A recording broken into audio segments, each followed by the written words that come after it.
तो दोस्तों आज की अपडेट चीन से निकल कर आ रही है। देखा जाए तो भारत और चीन के बीच लंबे समय से विवाद चल रहा है और इस बीच चीन के विदेश मंत्री वांग यी ने पूर्वी लद्दाख में सीमावर्ती क्षेत्रों में जमीनी स्थिति से संबंधित मुद्दों को ठीक से संभालने के लिए भारत के राष्ट्रीय सुरक्षा सलाहकार अजीत डोभाल के साथ काम करने की इच्छा व्यक्त की है। डोभाल को फिर भारत के राष्ट्रीय सुरक्षा सलाहकार और विवाद के लिए विशेष प्रतिनिधि के रूप में पुनः नियुक्ति पर एक बधाई संदेश में वांग यी ने कहा कि चीन और भारत एक ऐसा रिश्ता साझा करते हैं जो द्विपक्षीय और वैश्विक महत्व बढ़ाता है। और चीन की सरकारी न्यूज एजेंसी शिन्हुआ के मुताबिक कहा है कि दोनों देशों के नेताओं द्वारा बनाई गई महत्वपूर्ण सहमति को लागू करने, सीमावर्ती क्षेत्रों में जमीनी स्तर पर स्थिति से संबंधित मुद्दों को उचित तरीके से संभालने और सीमावर्ती क्षेत्रों में शांति और सौहार्द के संयुक्त रूप से रक्षा करने के लिए डोभाल से हाथ मिलाने को तैयार है। लेकिन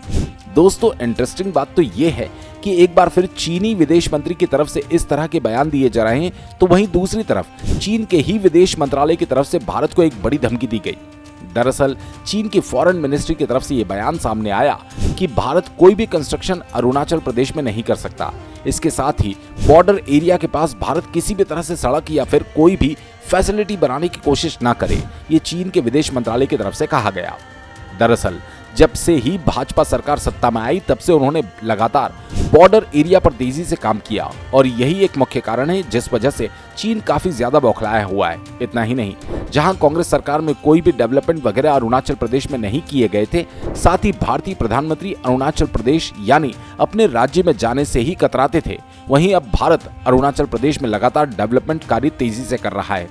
चीन जो भारत में ब्रह्मपुत्र नदी आती है उसमें ढेर सारे हाइड्रो पावर प्रोजेक्ट बना रहा है और इस पानी को रोकने की कोशिश कर रहा है, जिससे भारत के लिए खतरा ये है कि भारत में पानी की या तो बहुत ज्यादा कमी आएगी या फिर अरुणाचल प्रदेश में अचानक से कभी भी बाढ़ आ जाएगी। और भारत ने चीन के इसी चाल को काउंटर करने के लिए अरुणाचल प्रदेश के बॉर्डर एरिया के पास काफी सारे हाइड्रो पावर प्रोजेक्ट बनाने का ऐलान किया और इसी से चीन काफी ज्यादा गुस्से में है और वो कह रहा है कि भारत किसी भी तरह का बॉर्डर के पास इस तरह की डेवलपमेंट नहीं कर सकता। आपको बता दें ये कोई पहली बार नहीं है, चीन लगातार अरुणाचल प्रदेश को कई बार अपना हिस्सा बताता आया है, तो कई बार अरुणाचल प्रदेश के कई जगह के नाम बदल देता है और अब वो भारत को यहाँ पर डेवलपमेंट करने से रोक रहा है। आपको बता दें भारत सरकार के द्वारा 12 हाइड्रो पावर प्रोजेक्ट इस एरिया में बनाने की घोषणा की गई और कंपनियों को $1 बिलियन की मदद करने का ऐलान भी किया गया। वहीं इसके अलावा $7.5 बिलियन का फंड भारत की तरफ से पहले ही अप्रूव किया जा चुका है।